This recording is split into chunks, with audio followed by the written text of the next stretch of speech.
BP Harish ಶಾಸಕರಾಗಿರುವುದು ಹರಿಹರಕ್ಕೋ ಅಥವಾ ಬೆಂಗಳೂರಿಗೋ ಎನ್ನುವ ಅನುಮಾನ ಹರಿಹರ ಕ್ಷೇತ್ರದ ಜನತೆಗೆ ಮೂಡಿದೆ. ಶಾಸಕ ಬಿಪಿ ಹರೀಶ್ಗೆ ಕೆಲಸ ಮಾಡಲು ಆಗದಿದ್ದರೆ ರಾಜೀನಾಮೆ ಕೊಟ್ಟು ಮನೆಗೆ ಹೋಗಲಿ ಎಂದು ಕಾಂಗ್ರೆಸ್ ಮುಖಂಡ ಎನ್ಎಚ್ ಶ್ರೀನಿವಾಸ್ ತಿಳಿಸಿದರು. ಸುದ್ದಿಗೋಷ್ಠಿಯಲ್ಲಿ ಮಾತನಾಡಿದ ಅವರು, ಶಾಸಕ ಬಿಪಿ ಹರೀಶ್ ಕ್ಷೇತ್ರದ ಅಭಿವೃದ್ಧಿ ಬಗ್ಗೆ ಚಿಂತಿಸದೆ ಕೇವಲ ಜಿಲ್ಲಾ ಮಂತ್ರಿ ಎಸ್ ಮಲ್ಲಿಕಾರ್ಜುನ್, ಸಂಸದೆ ಪ್ರಭಾ ಮಲ್ಲಿಕಾರ್ಜುನ್ ವಿರುದ್ಧ ಇಲ್ಲಸಿಲ್ಲದ ಆರೋಪಗಳು ಮಾಡಿಕೊಂಡು ಓಡಾಡುತ್ತಿದ್ದಾರೆ. ಶಾಸಕ ಬಿಪಿ ಹರೀಶ್ ಇಂತಹ ಸಮಯ ಸಾಧಕ ರಾಜಕೀಯ ಮಾಡುವುದನ್ನು ಬಿಟ್ಟು ಕ್ಷೇತ್ರದ ಅಭಿವೃದ್ಧಿ ಕಡೆ ಗಮನ ಹರಿಸಬೇಕು ಎಂದರು. ಹರೀಶ್ ಅವರಿಗೆ ದಾವಣಗೆರೆಯಲ್ಲಿ ಪ್ರೆಸ್ ಮೀಟ್ ಮಾಡುವುದಕ್ಕೆ ಸಮಯ ಸಿಗುತ್ತಿದೆ, ಆದರೆ ಹರಿಹರದಲ್ಲಿ ಅಧಿಕಾರಿಗಳ ಸಭೆ ನಡೆಸೋದಕ್ಕೆ ಸಮಯ ಸಿಗುತ್ತಿಲ್ಲ. ಇದುವರೆಗೂ ಬಗರ್ ಹುಕುಂ ಸಭೆ ನಡೆಸಿಲ್ಲ. ಗೆದ್ದು 2 ವರ್ಷವಾದರೂ ಒಂದೇ ಒಂದು ಕಾಮಗಾರಿಗೆ ಚಾಲನೆ ನೀಡಿಲ್ಲ ಎಂದು ಆರೋಪಿಸಿದರು.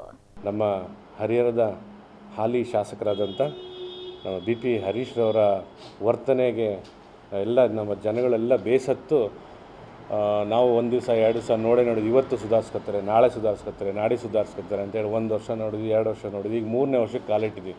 3ನೇ ವರ್ಷ ಆದರೂ ಅವರೇನು ಸುಧಾರಿಸ್ಕೊಳ್ಳೋ ರೀತಿ ಕಾಣ್ತಾ ಇಲ್ಲ. ಪ್ರತಿ ದಿವಸ ಬರೀ ಆಫೀಸರ್ಸಿಗೆ ಬೈಯೋದು, ದೊಡ್ಡವ್ರಿಗೆ ಬೈಯೋದು, ಬರೀ ಇದನ್ನೇ ಮಾಡ್ಕೊತ ಹೋಗ್ತಾರೆ.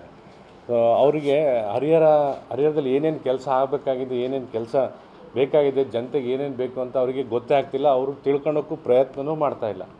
ಸೊ ಪ್ರತಿ ದಿವಸ ಬರೀ ಫಂಕ್ಷನ್ ಓಡಾಡೋದು, ಪ್ರೆಸ್ ಮೀಟ್ ಮಾಡೋದು, ಮೇಲ್ಗಡೆ ರಾಜಕೀಯದವ್ರಿಗೆ ಬೈಯೋದು, ಜಿಲ್ಲಾ ರಾಜಕೀಯದವ್ರಿಗೆ ಬೈಯೋದು, ಇದನ್ನೇ ಒಂದು ಹವ್ಯಾಸ ಮಾಡ್ಕೊಂಬಿಟ್ಟಿದ್ದಾರೆ.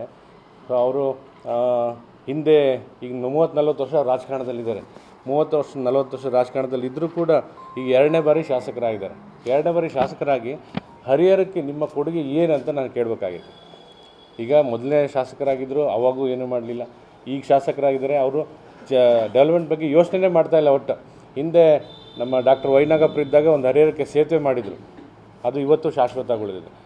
ಮತ್ತು ರಾಮಪ್ಪ ಅವರು MLA ಇದ್ದಾಗ ಒಂದು ಆಯುಷ್ ಹಾಸ್ಪಿಟ್ಲ್ ತಂದರು, ಒಂದು 50 ಬೆಡ್ಡಿಂದ ಹಾಸ್ಪಿಟ್ಲ್ ತಂದರು. ಅವೆಲ್ಲ ಕಣ್ಣಿಗೆ ಕಾಣ್ತಕ್ಕಂಥ ಕೆಲಸ. ಇವರು ಕಣ್ಣಿಗೆ ಕಾಣ್ತಕ್ಕಂಥ ಕೆಲಸ ಏನು ಮಾಡಿದ್ದಾರೆ ಒಂದಾದರೂ ತೋರ್ಸೋಕ್ಕೆ, ಸುಮ್ಮನೆ ಬರೀ ಬೇರೆ ಬೇರೆ ವಿಷಯಕ್ಕೆ ಮಾತಾಡ್ಕೊತ ಹೋಗೋದು, ಇದರಿಂದ ಅವರಿಗೆ ಶೋಭೆ ತರಲ್ಲ.